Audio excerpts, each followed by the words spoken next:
forefront. And I wanted to look at 3 different areas of SEO. This isn't all of the areas where people are using AI to enhance the search engine optimization process, but it's 3 pretty important ones.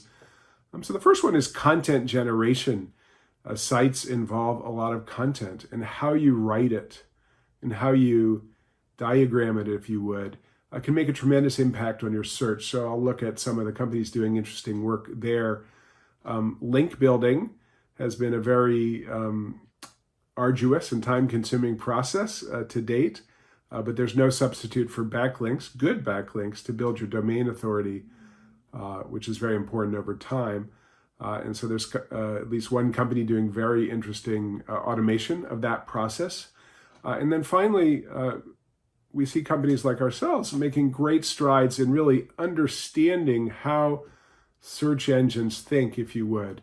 And by understanding that, being able to make search engine optimization into a much more precise and data-driven science, as opposed to what some people might call the art of SEO today. Before we dig into the tools, I thought it might be useful to just talk, for those of you that aren't super familiar with AI, about 2 of the main types of AI. They're good at different types of problems and solving them. Neural networks are modeled on the human brain. There are input layers. You might think of those as the eyes or the senses. And there are output layers, which are the decisions you make based on those inputs. If you're a mind, what you see or feel or taste or smell. And then there's many layers in between them that essentially form the basis for those decisions. So neural networks replicate that. Some of them are very, very, very large. They're not human brain large, but they're getting quite large. And typically they require training. Someone would have to, if you're doing computer vision neural networking, you'd have humans label different pictures, that this is a cat, this is a dog, and you'd feed it through the network until the network essentially is able to replicate those decisions on its own. And then if it sees a picture, it'll tell you that's 89% likely to be a chihuahua and 11% likely to be a muffin. And so search engines themselves are neural networks. They're consuming large amounts of inputs about the sites that they're crawling and looking at, and many different aspects about them. They're considering the user and where that user is, and the user intent as much as they define it. Computer vision is a very classic neural network solution. And GPT-3, which generates content. It's for generating content for different applications. That's currently the world's largest neural network. It comes out of OpenAI, which is a open source AI movement funded by some very interesting companies. Now, genetic algorithms are a wholly different branch of AI, and they don't require training at all. Rather than being modeled on the human brain, they simulate evolutionary approaches, those same things that created man and other species from original, one-celled life that existed. So evolution is a very powerful way to optimize for a certain goal. And evolutionary algorithms or genetic algorithms, they don't require training. They just require a goal and a method for how it would evolve. So it's often modeled on human replication. And so you have genes that combine and random mutations and things like that. But basically it steps through a series of these evolutions until it finds its way to the best possible solution, and it can't do any better. And interestingly, and we do apply this at our company, they can be used to figure out what's going on in neural networks and to understand what's going on inside. Because the biggest problem with neural networks, as we all know with search engines like Google, is you really don't know how they're making the decisions they do. So what you see on the screen here is a set of factors. For any given search engine, we have a baseline model. That's the standard model. We don't reveal what that is, but how those factors are weighted up or down or adjusted really is different from any given search. This is an example when you'll see that link flow really isn't as important and domain rank doesn't matter that much. Sometimes we see those things are 0, whereas market focus and the page title are at full rate. So every major pillar is here. We'll be adding core web vitals as they start to become a ranking factor. And within each of these, there's a multiple sub-factors that have to be considered to produce these scores. So when you start to understand what's important for this search in this place, and then the model goes out and it crawls, like many solutions do, it'll crawl websites, but it's crawling it against the simulation. It's looking for how well do you stack up against those considerations and how different are you from those sites that are above you or below you in the search engine rankings, so that you can start to get a handle on not just are they above you or below you in the search engine ranking, but exactly how close are you? Are you within a hair's breadth of taking over, or is it going to be a long slog? And similarly, is the guy behind you nipping at your heels, or is it, are you relatively safe? So when you know what factors matter, that domain rank doesn't matter in this particular case, it may be different for another keyword, and that semantics do matter, you'll know what gaps you need to close or widen to maintain your lead. And then using AI, the system is able to give very precise recommendations on exactly the steps you should take to do that. Here's the places on different pages you should link from in priority order, remove this number of words from this page because you're keyword stuffing, or add this number of words to this page because you don't have enough focus on it. So it's very interesting to see the detail. There's a tremendous amount of detail when you have this kind of model. And I think one of the most remarkable things, and this really does change SEO, is you have the ability to test what's going to happen when you make a change.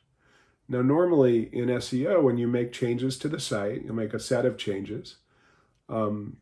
Things like text will update in the search, but the actual rankings can take up to 2 months to update based on those changes that you made. So you're not really quite sure whether it's going to work or not. Obviously people have made their best guess. And when it happens, if it happens, you're not necessarily sure which of the things you did worked or not. And when you have a search engine simulation, in the time it takes to do a site crawl, which is a couple hours, as opposed to 2 months, you can run a simulated search and see, if I make these changes, this is what it's going to do to my ranking power, my score, and what that means in terms of SERP rankings. While it's doing that, it's also analyzing your competitors and watching your competitors' moves, your direct competitors, or other people you just compete for rank with, even if you don't compete with them for sales. And the system will be able to say, hey, these guys are on the move, they're moving up in this area, it'll show up in 2 months, and it gives you ample time to counteract whatever they're doing. So you have this ability to see in the future, which is really based on the lag of the current search engines, how long it takes them to process what it's crawled and update their rankings. What this all comes down to, though, is being able to work with 100% efficiency, right? There's so much you can do in SEO. This whole notion of best practices, they're not bad. I would never say they're bad, but many of them don't apply for any given circumstance. So we can spend a lot of time spinning our wheels, and it's not the most efficient or effective way to get gains faster. So if you have a handle, if you take the cover off the black box, you understand what drives the search, you can really approach SEO in a new way, a more data-driven and predictable way. And by the way, a way that gets much more support from executives that aren't coming from the SEO space, that maybe have been leery about the long time cycles and the true lack of predictability that has existed in the methods to date. We think we're changing on that. So one of the things we're offering as a perk is a site analysis, and I just wanted to comment, this will be different than what you had before. I hope you'll find this of interest. It is free for sites that are of a sufficient size to use this kind of technique. It'll provide the top-down view, the same as any other site. We'll know exactly all of the errors you have on your site and all the technical fixes, the thousands of things, the laundry list we call it. But you'll get this bottom-up view that will make recommendations such as you should spend 80% of your effort focused around how internal links are flowing, removing link penalties, and maybe reducing the amount of outflow. But spend 20% of your time in semantic factors and specifically working on the market focus of the page. And the system will give you, and we summarize this for you, very detailed reports and recommendations on how you should optimize to fix these things and remove things that are holding you back. So in short, you'll know from this kind of analysis, not just everything you could do, you'll know what's important, you'll know why it's important, and you'll know what you need to do to fix it. I thought I'd spend a little bit of time on some AI pitfalls because I am in the business of AI for marketing, but I think it's really important to be a realist about some of the issues around AI. It's a term that's bandied about much. It has huge potential. We're seeing it now today, but it's not without its issues. So just a couple of things to look at. The first is that the content generation side of it, I think copywriters can breathe easy for at least a couple more years. It's really an imperfect art. Do test out GPT-3 if you haven't already. You'll see what I mean. It'll be great for long tail type of stuff. It'll be great for kind of SEO content that doesn't necessarily matter, or at least giving you a head start, but it does require human intervention. And sometimes it can be outright silly. It's inconsistent. Sometimes it's great, and sometimes it creates content that's really quite foolish. So a lot of fun to play with. A second one is that many companies claim AI. I mean, I'm not sure of many SEO tools out there that don't say they have some AI. So it can be very difficult to know if you're trying to evaluate tools. Do they really have AI? Is the AI an important component of their software? Is it more of a marketing phrase? And it is hard to tell, I will say. You should ask them about really precise details about how their methods, the form of AI they're using, what are the drawbacks to the AI approach they're doing. If they have patents, that's a really good sign typically that they're doing something unique that was worth protecting. They probably would have done that. So these are all good questions to ask, and you'll hone your gut and be able to get a sense of what is and what isn't. I think it's really important to keep in mind that AI is, in many ways, a branch of statistics. AI makes statistical predictions. And so it's right much of the time, but it is not right all of the time. So if you go in thinking AI will be right 100% of the time, you're going to be disappointed. You're going to oversell it to others in your company, and problems will ensue. That doesn't mean you shouldn't do it. I think the analogy that I like to use is about poker players. Everyone pretty much knows the rules of poker, but some people are really, really, really good at it. And it's not just that they can read human emotions, that's part of it, and tells. It's that they do the math around each hand, and every move they make is calculated to have a net positive value. But that doesn't mean they win all the time. Someone can get lucky and beat them. That's what makes poker so appealing even to people that aren't professional poker players.